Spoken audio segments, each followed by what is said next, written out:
Hey there everyone, this is Jerbear the Third with another how-to video. Today I'll be going over how to magblade. This is done in the Stonethorn patch, but hopefully there'll be enough general principles for this to be useful for at least a few patches. And this video will be particular to magblades, so if you want something that is general for all DPS, check out my improving DPS video linked below. And if you find this helpful, give me a like and a subscribe, and you can check out my Twitch in the comments below for live raids. Thanks for watching. First, we'll start with how to construct your bars. What is unique to a magblade that is indispensable and why? First, I'll go over dots or damage over time abilities, and then single target abilities and spammables. Then I'll go over ultimates and when they might be useful, but I'll largely talk about what will get you the most damage. And finally, I'll go over passives that impact your stats. The two primary dots unique to magblades is Twisting Path and Dark Shade. Path is an incredibly powerful dot that is one of the central pieces of your rotation throughout the entirety of the fight. The only time you will not recast it is if you will not get the full duration, and that will happen if 1, a boss moves or becomes invulnerable soon, or 2, the boss is really close to dying. For Shade, the same principle applies but slightly different. If you can get the full duration out of a shade, then it is worth a recast, similar to Path.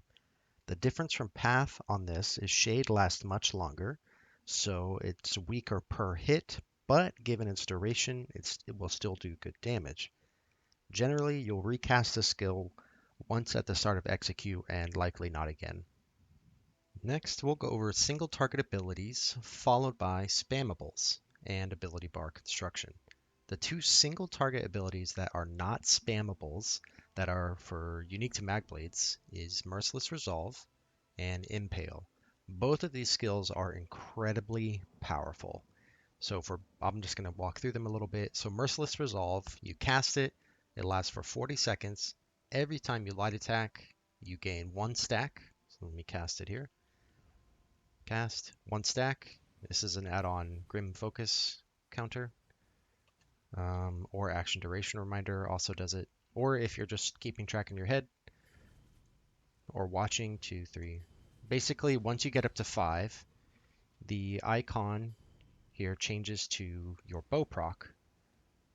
And so you can cast that every 5 to 6 light attacks, and it's going to do a very powerful hit once you do that. If you heavy attack, you gain 2 stacks, as you notice there. But light attack is 1. Generally, you're just going to be light attack weaving. You do want to be careful with Merciless Resolve. So here we go. So if you're about to get to 5, you want to make sure your light attack registers. Otherwise, you'll do what I just did there. You'll cast it again instead of casting your bow proc. Shoot, 1, 2, 3, 4, and I'm gonna try to do it quick. See, I recast it by accident. You want to make sure your light attack connects before you do it. So I'll do it again. 4, 5, there. You see I didn't cast it. So you waste time if you accidentally recast it. You're basically just refreshing it, and it will only fire after the counter gets to 5. That is very powerful. And with recent changes, every stack of this, so let's say 5, every stack you gain 2% critical damage. So in execute, which I'll get more into that, this will matter a whole lot in execute. Throughout the rest of the fight, you want to just fire it and not worry about holding on to that stack. Impale, as mentioned before, is central to a Magblade's identity as a class. This is because it's very, very strong, so it deals up to 300% more damage to enemies below 25% health. This is what's meant by execute.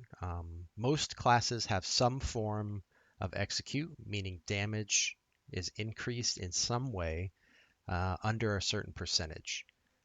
For most classes, it ends up being 25%, if they do have something like that. And this is very central to Magblades. This is where they shine the most because of this skill. But you don't use it in the rest of your rotation. Basically, anytime before you get to 25%, you're not going to use it. But it is, again, one of those single target abilities that becomes a spammable that is unique to a Magblade. And now I'm going to talk about other single target abilities, generally single target abilities that are spammables for the Magblade. Some unique to them, some not. And spammables, again, are the abilities that you use once you have all of your other kind of dots down. So like I have all those down.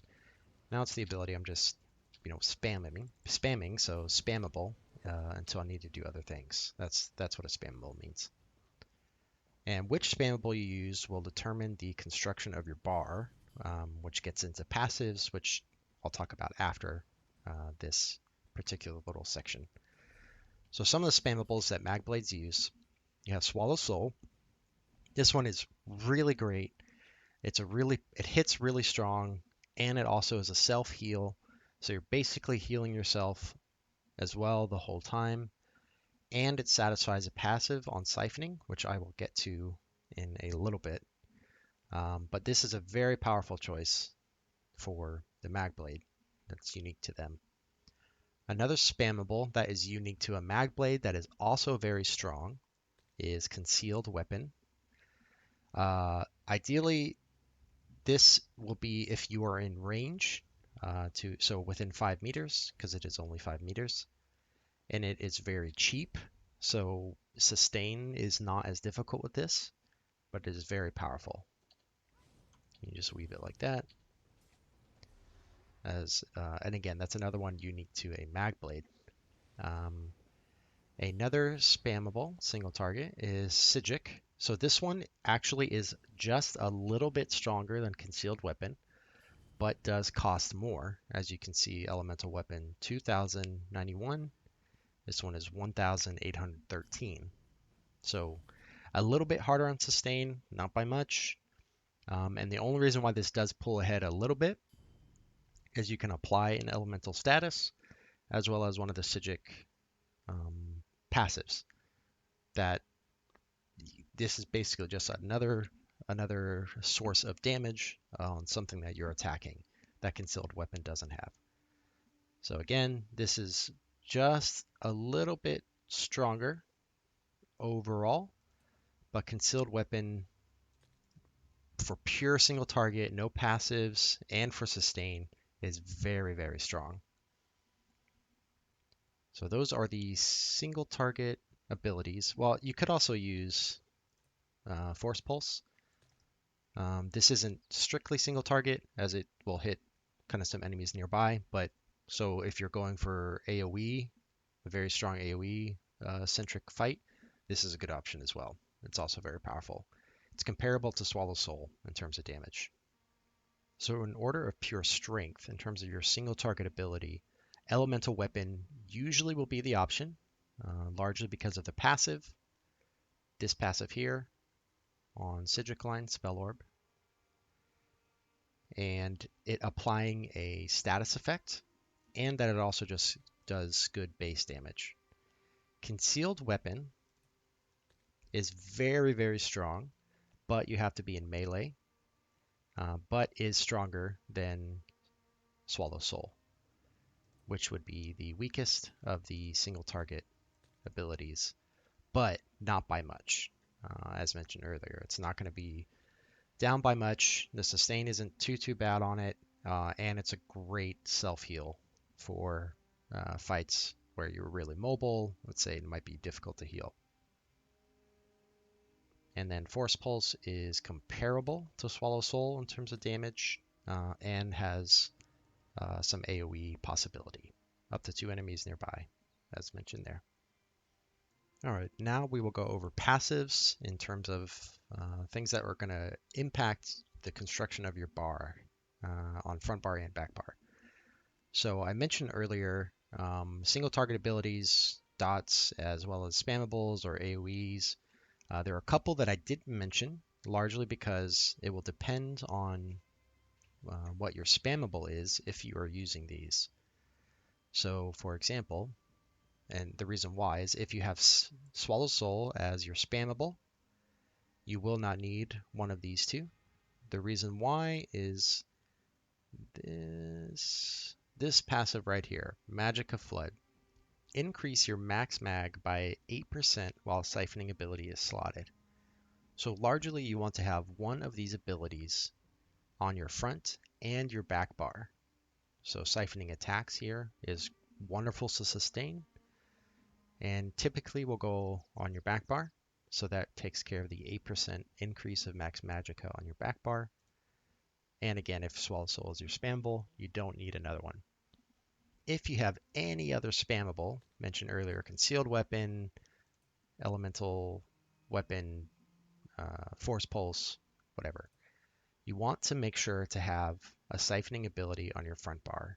So if it is more single target oriented, Crippling Grasp is a very weak single target dot, but it would be a part of your rotation up until execute, which I'll get to, and would then satisfy the siphon passive on your front bar. Or if you're more AoE fight, you can do Sap Essence. Sap Essence is actually really strong.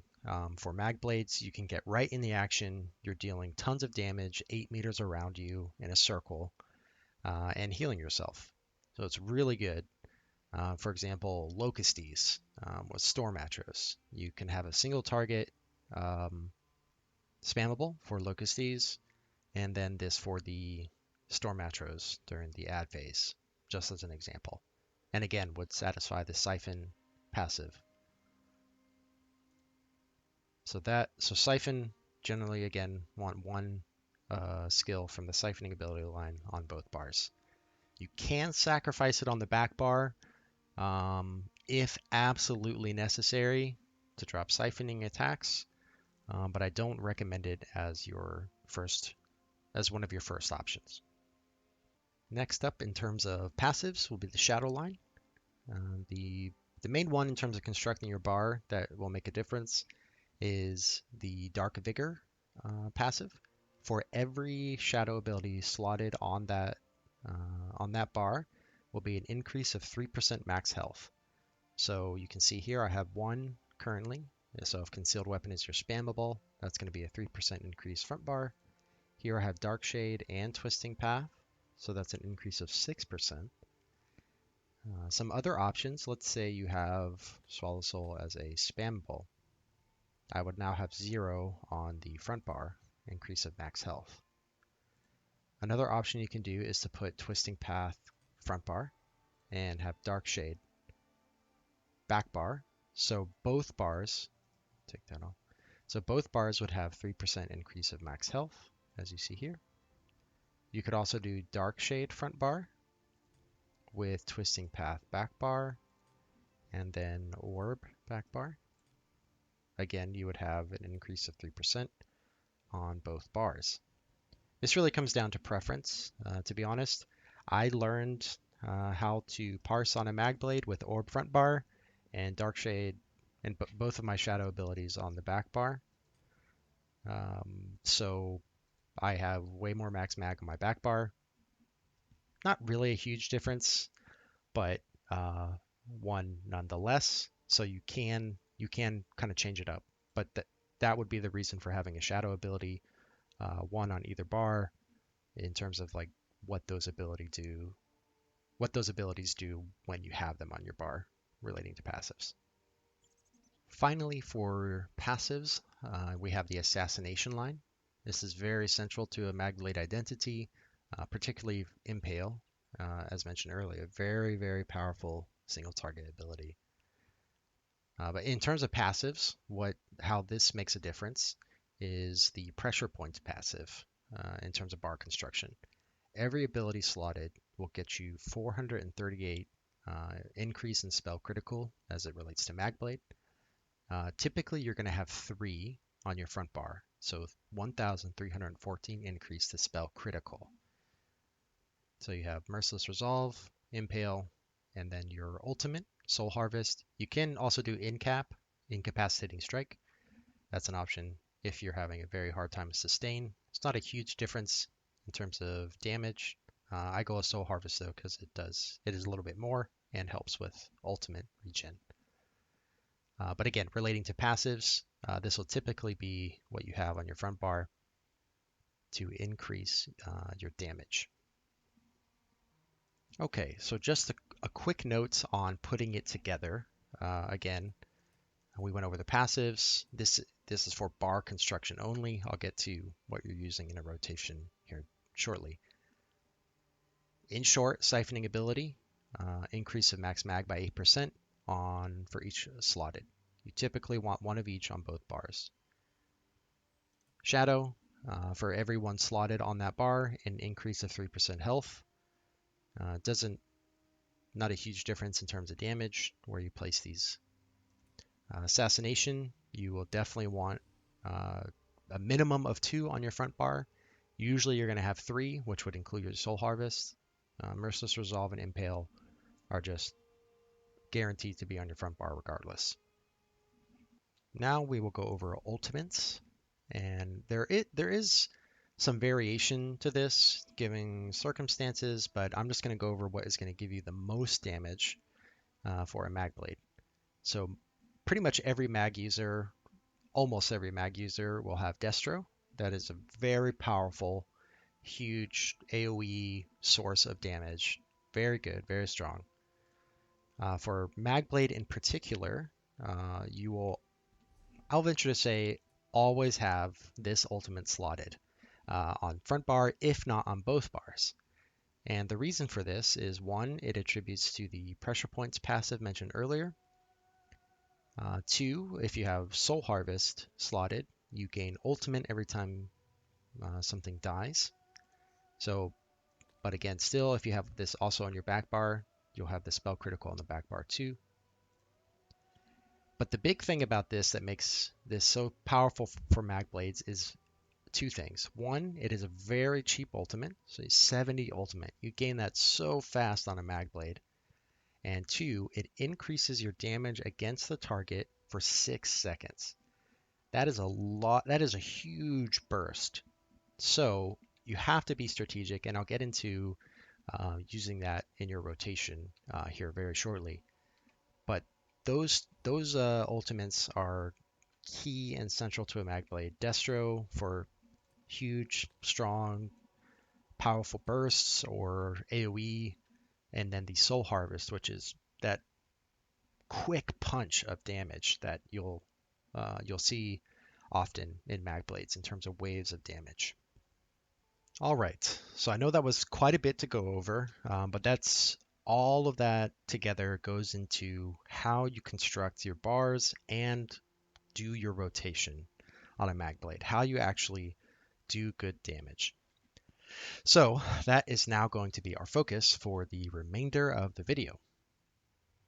All right, and now to finally put it all together. So I'm gonna do it a little slowly and talk through it as I'm doing it, and then I'll put it all together for a little bit more of some parsing. So to even before you start a fight, there are a few things you can do. Siphoning, because again, once that timer runs out, you'll gain stats back. Merciless Resolve, because again, every time you light attack, it will add a stack. And then Dark Shade, which is a change recently that you can cast it without having a target. So you can cast it beforehand, kind of prepare. All right, so opening burst. And Magblades are so much about burst. So for a starting fight, if you have Destro, you can do that. Well, actually, if you have Channeled Acceleration, you would start with that over Trap. I'm going to be using Trap. So I will cast it right after I do my Destro, and then put my dots down. And get to your spammable as quickly as possible. So Destro, Trap, these two, that dot. And then last is Siphoning because it is the weakest. Or sorry, Crippling Grasp because it is the weakest. So at this point, I would just be doing spammables, right? And I have every time Merciless Resolve, you can do the bow proc. Make sure you do that.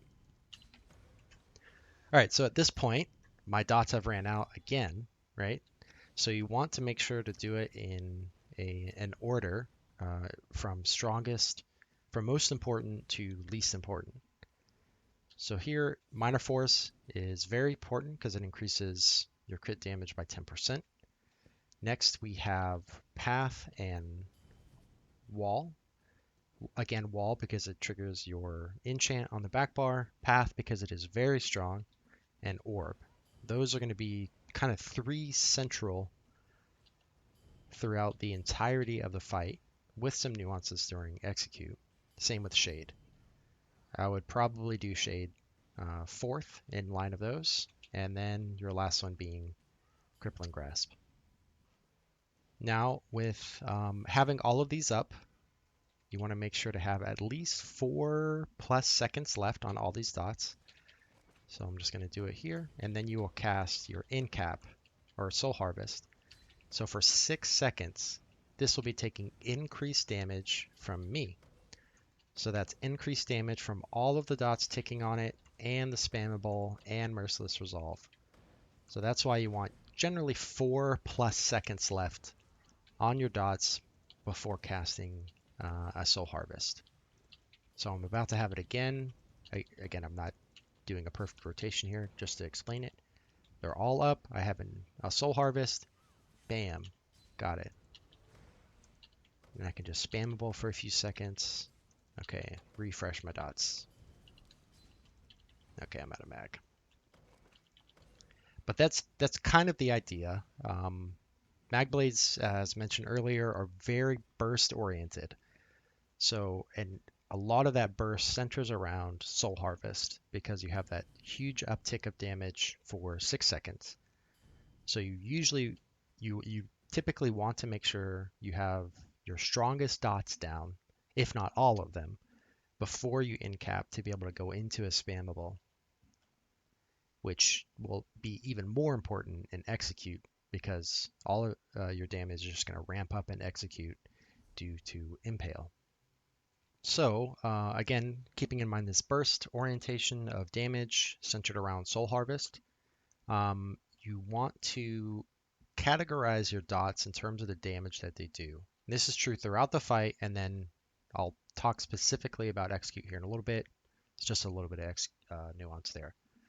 So your strongest dots in order are going to be Path and Wall, those together.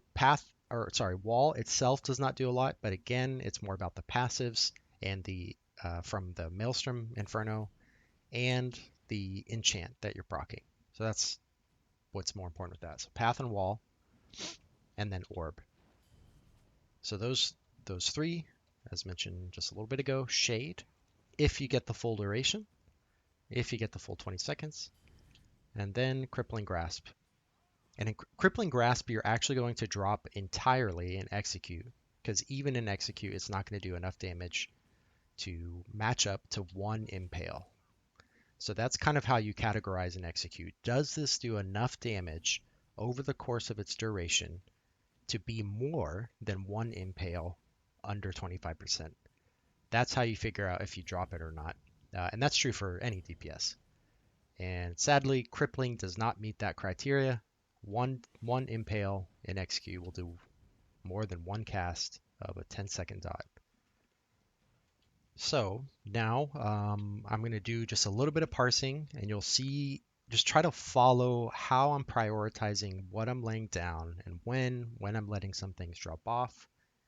And just keep in mind the things that I've said, which ones are more powerful in terms of dots, and when I'm using my Incap or Soul Harvest in my case to up the damage as much as possible.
And now we will talk about execute. This is huge for Magblades. This is where they shine the most.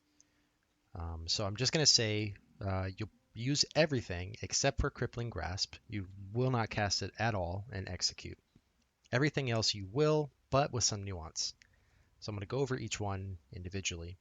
So Minor Force, if you do have it as a skill, that is always a must, unless you have like 4 or 3% left of the boss, because your impales are just going to nuke it down along with everyone else's. And this is true for everything else. If the boss has very little health left and you're going to cast something that is not going to get even close to its full duration, then just keep impaling. That's true across the board. But generally, Minor Force you'll be keeping up the whole time. Path you will be keeping up the whole time, unless, similar to what I just said, you're not going to get the full duration. So if the fight is going to have less than 12 seconds left, at least to your estimation, or maybe even 14 to 15 seconds left, don't worry about refreshing your path. Just keep impaling. Same rule applies to wall, except it is 10 seconds. You don't need to reapply it if the boss is like gasping for breath on his last hits or something. Other than that, you will be keeping that up in execute. Darkshade is also similar in terms of you want to make sure you can get the full duration. Otherwise, it's not going to be worth casting in execute. You can cast it at the start of execute, and if it is a longer execute, then you can refresh it once. Generally, you're not going to refresh it or cast it more than twice in execute though. And again, execute being 25% under. And similar to the others, orb, I'm saving this one for last because it does take a little bit of nuance. So orb hits last for 10 seconds, but it hits every 0.5 seconds. So it hits a target at a maximum of 20 times per cast. But as you can see, orb is a floating attack. Okay, just my house just ate it there. So it's not going to stay similar to path, as you can see, but it's moving. It does have a pretty large radius, but it moves nonetheless. So you need to be strategic with how you use orb throughout the fight, but also in execute. So if you notice here, if I'm right up against the boss, and this is a fairly small hitbox, it's going to stop hitting him fairly quickly with quite a lot left. See how much is left of the cast? And it just disappeared. So that's a lot of damage you're missing out on because you're casting really close to the target. A general rule of thumb with orb, and again, this is really important for execute and the rest of the fight, to be honest, is you can back up, cast, you see it started hitting him, and is continuing to hit him for almost the entirety of the time. You see it stopped hitting him here and then disappeared very, very shortly after. So that's a strategy to use orb, is to just take a few steps back and cast it. In execute, this is going to matter more because if you don't get more than, let's say, like 15 or 16 ticks of damage, again, it ticks every 0.5 seconds, then orb is not going to be worth it. One impale will do more than one orb. Unless you're strategic with your damage, back up, cast it, then the orb will be worth it. If the orb hits the boss roughly 75% of one cast, it is worth it. Over an impale, or at least in partnership with an impale. But again, if you're not going to get even near the full duration of it, or the boss is about to die, very, very close to death, just keep impaling. And for Merciless Resolve now. So throughout the fight, you cast it every time you get your bow proc. In execute, and this is because in execute you actually don't cast it, but you let it stack up to 5. So you basically have stored up a charge of an attack. And with the recent change to Merciless Resolve, this is why you save it. So for every stack, you notice here in the stat, you increase your critical damage by 2%. So by having it stacked up to 5 times, you have an increase of critical damage by 10%. And so that is going to boost an impale more than it will boost one shot of the bow. So in execute, one impale stacked at 5 of the Merciless Resolve is more than a shot of that. Because while you're also building back up to 5, you're missing out on that 10% on the other impales. So again, in execute, don't cast your bow proc, but let it stack up for a charge and just keep impaling. And similar to the rest of the fight, you want to make sure that you have your dots that you're keeping up in execute already applied before you use a soul harvest. So in this case, let's assume that I have the full duration of all of them, of all the dots that you would be using in execute.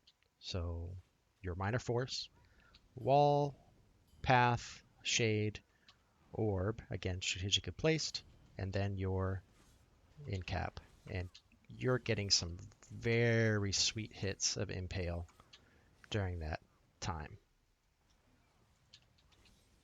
The only thing that you would cast, again, when the boss is very close to death, is possibly an in cap, so that your last few impales will just hit like a truck comparative to if you didn't use the in cap, because again, it increases by 20%.